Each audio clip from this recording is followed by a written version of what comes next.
Tripoli is Lebanon's second largest city. It's also been a flashpoint for violent confrontation between the local Alawite and Sunni communities. Now, for these communities, they have closer relationships with people in Syria than they do with some Lebanese in other parts of the country. They feel close to them culturally and ideologically. They intermarry with them, and that is why the war in Syria is a personal one. Tripoli, on Lebanon's northern coast. Nowhere has the question of what direction Lebanon should take been fought over more than in this ancient Mediterranean city. This is Syria Street. To my left is Jabal Muhsin, home to one of the largest Alawite communities. And to my right is Beit Tabbani, a Sunni neighborhood and a stronghold of the Syrian revolution. This is the dividing line, and this street witnessed some of the fiercest battles in Lebanon since the war in neighboring Syria begun.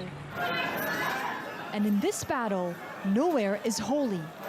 3 years ago, 2 mosques were bombed during Friday prayers. Dozens were killed.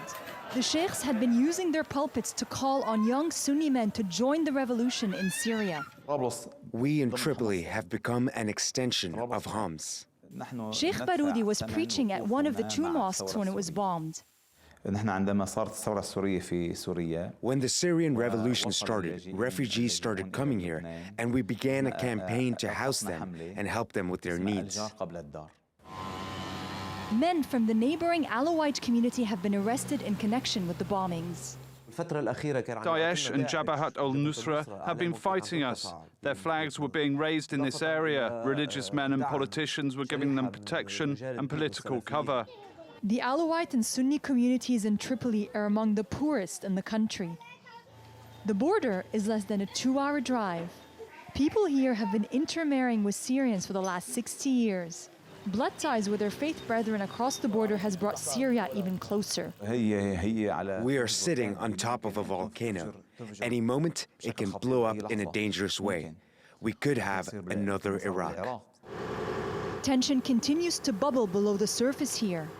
This has become a city where uneasy calm is the new normal.